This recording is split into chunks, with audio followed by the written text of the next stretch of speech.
Oke, good morning, selamat pagi, salam sejahtera untuk kita semua. Oke, tutorial cooling system atau sistem pendinginan.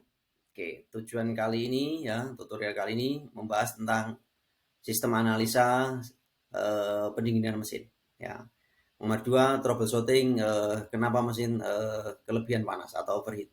Oke, flashback sebentar ya terkait dua jenis pemindah panas atau heat exchanger, ada dua ya, model atau tipe tube dan modelnya plat.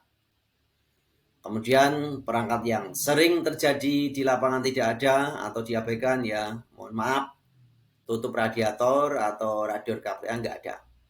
Kenapa kok harus ada teman-teman? Ya ini harus memisah atau menyekat temperatur dan tekanan di dalam mesin diesel dengan temperatur dan tekanan di udara luar. Harus ada sekatnya. Oke.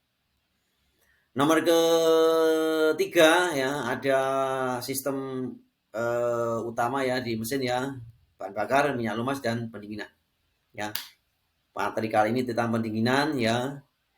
Pertama ya, kembali lagi, entah itu modelnya cup, entah itu plat, sama-sama ada kekurangan dan kelebihannya. Ya, teman-teman ya istilahkan perhatikan heat exchanger di kapal kita jenisnya apa. Kalau cup modelnya kalau dia bocor atau istilahnya sudah banjir ya biasanya di plug. Kemudian terkait blok mesin ya teman-teman jangan sampai pemikirannya kalau blok mesin itu padat atau rigid ya. Tidak, ternyata blok mesin itu dia berunggah ya. Fungsinya untuk mensirkulasikan air pendingin atau jaket coolingnya. Jadi istilahnya blok mesin itu tidak panas karena ada sirkulasi dari jaket cooling. Kemudian kalau kita lebih detail lagi ke dalam, piston pun itu sebetulnya ada pendinginnya ya. Minyak lumas. Minyak lumas itu sirkulasi selain melumaskan juga mendinginkan torak ya. Sirkulasi ada lubangnya. Kemudian terkait dengan sistem pendinginan air tawar ya, di liner itu ya, sekali lagi antara liner atau bureng ya, cylinder liner dengan blok itu ada gapnya, ada celahnya. Nah, celah di sini ya distribusikan air pendingin atau jaket cooling lewat tekanan pompa yang melewati nozzle-nozzle atau pot-pot. Oke. Last one terakhir terkait dengan tips saya. Harus perhatikan kondisi sices. Filter sices itu harusnya ada kita spare satu ya. Manakala kita pas layar terkendala sices harus dibersihkan segera. Ya standby filter itu dipasang. Yang kotor itu dibuka ya, jadi tidak nunggu bersin dulu ya, segera gerak cepat ya. Terkait dengan heat exchanger ini aplikasinya banyak, ada cooler, condenser, heater, dan evaporator. Jadi ada 4 macam heat exchanger. Kalau kita bahasanya cooler saja, mendinginkan media panas dengan media dingin ya, liquidnya sama, cair ke cair. Oke.